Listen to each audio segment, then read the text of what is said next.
Hey guys, we are on week 6, so we are moving right along. Uh, a lot of stuff similar to the previous weeks. First up, update your Google Slide. What have you been reading? What have you been up to? Next would be reading for the week. Do your 30 minutes of reading a day, and then we have a article of the week for you, another Scholastic article, and then 3 questions. Writing this week, we're focusing on narrative. We have a quick write, so picture prompt, write for 10 minutes, then revise, edit. And then we have a brief write. So you did one before where you had to write the conclusion to a story. This one, it already has a conclusion. You have to introduce it. So you're going to do 2 paragraphs and introduce the problem.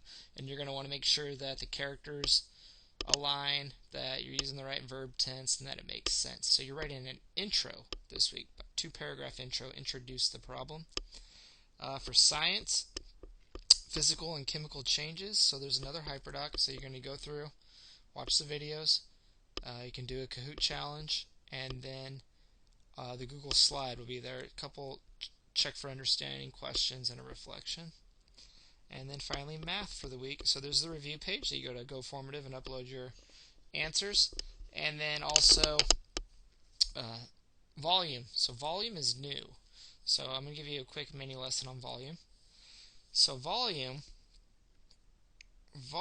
is like area. Alright, so area measures stuff in square inches, square feet. We've done a lot of that when we'd say, hey, let's look at the carpet, and then how many of those blue squares that I hung up in the classroom, how many blue squares can we put along the carpet? And that is length times width. So that's area. Volume is length times width times height. So 3 dimensions. So area, we always go like feet squared, 2 dimensions. For volume, we're going to go feet cubed because we have 1, 2, 3 dimensions. So what volume measures is the inside area. How much can something hold? So, for example, let's draw our classroom.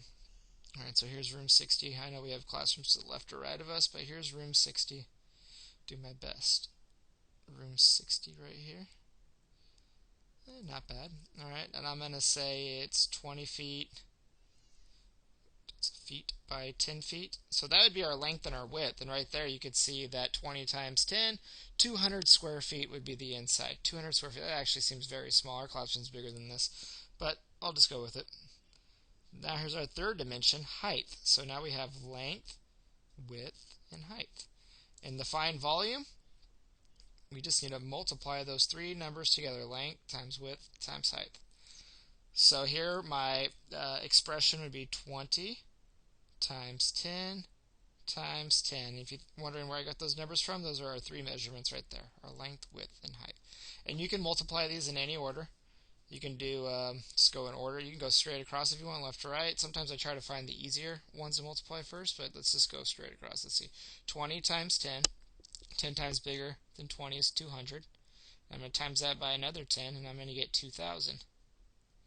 And that is 2,000. What's our unit of measurement? Whoops, our unit of measurement is feet. So 2,000 feet cubed. If you're wondering, like, what the heck? Where are they getting cubed from? So just like square feet are squares, that's a square feet. That give me 1 square foot right there. A cubic foot is a cube. So literally, how many of these cubes could I place in the classroom? And we could place 2,000 cubes that are 1 foot by 1 foot by 1 foot. So that's how much volume our classroom would be if we were 20 by 10 by 10. But we're bigger than that. That's just an example. And we can also find the area of something smaller, like let's go like a shoebox. So yeah, even though this picture is not, it looks as big as our classroom I just drew, but we could do something like 12 inches by, I don't know, 5 inches by 3 inches. I have no idea what actual shoebox is. I could have measured it in advance, but I didn't. But look, I have length, width, and height. And to find volume, I'm just going to multiply those 3 together.